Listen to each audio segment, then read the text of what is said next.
Hi everyone, it's Syrian Girl. With Bannon out of the White House along with Sebastian Gorka and Michael Flynn, the last voices against direct confrontation with Syria are no longer influencing Trump. The swamp has swallowed Trump. Since Bannon's ouster, there have been signs of an impending attack on the Syrian military, either by the US or Israel, possibly preceded by another false flag. Of course, the US is already illegally bombing and occupying northeast Syria, and there have already been some attacks on the Syrian army, but another might be on the way. Indications that there may be a chemical weapons false flag on the horizon are this photograph, which appears to be a Syrian insurgent instructing school children on how to act as corpses in a fake gas attack. The photograph was posted on this insurgent's Twitter account. The White Helmets also makes an appearance at the school, and their fakery has been long documented. Secondly, the media have been drumming up fake stories about chemical weapons.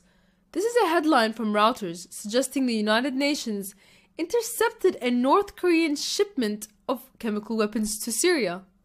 This is of course fake news. If you read the fine print, it wasn't the UN at all, but anonymous independent UN experts, whatever that means. Furthermore, the article states that they have no detail on what the shipment contained or when and where it even occurred. Nevertheless, facts did not get in the way of a good propaganda story. Springboarding off this story is another story by the Daily Beast, trying to lump not only North Korea and Syria together, but sticking Iran in there too. Is there room for Russia and China? Another indication is the White House made a recent statement about how the world should not forget the chemical weapons attack in Syria. Recall how US Ambassador Nikki Haley said that anyone attacking the Syrian people with chemical weapons can be assured that the US would blame Assad without any evidence required, setting the stage for further false flag attacks. But even if there isn't a false flag chemical attack, the US or Israel may still attack the Syrian army regardless.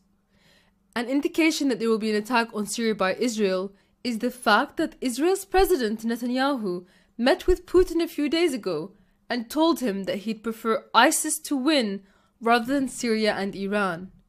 He then said that he would unilaterally attack Syria to prevent that from happening.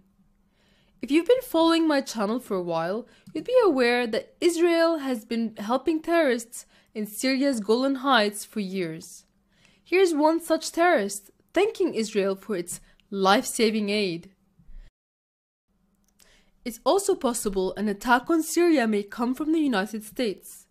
The Syrian army is approaching the liberation of Deir ez-Zor, which has been under siege by ISIS for years. One of the previous times the US attacked the Syrian army was in Deir ez-Zor, while they were simultaneously being attacked by ISIS. If the Syrian army reaches Deir ez-Zor city, this will be problematic for the US's plans to balkanize Syria. In fact, the US have been trying to slow down the Syrian army's progress to allow the Kurds to steal more Syrian land. They've been making deals with ISIS to allow them to leave Raqqa and move towards Deir ez-Zor, adding pressure on the Syrian military. Russia has been bombing these ISIS convoys, however. In 2012, I predicted on this channel that the US would create a false flag chemical attack in Syria to justify an invasion. After the attack, in August 2013, in an interview with Alex Jones, I said that I doubted Obama would attack Syria. It would be more likely that he would disarm Syria of chemical weapons, because the US never attacks or invades a country if they have weapons of mass destruction. This is exactly what happened, and Syria gave up its chemical weapons.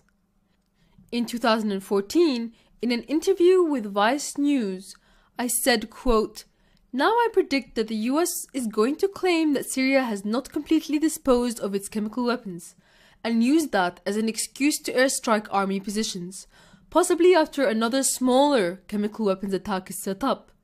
This is going to be a similar scenario to the lead-up of the Iraq War in 2002.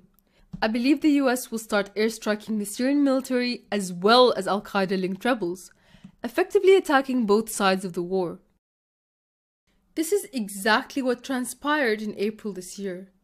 Now, I'm not psychic, but I know how the US deep state works. They're following the script they used in Iraq. Why change it? Barely anyone notices anyway. Thank you for watching.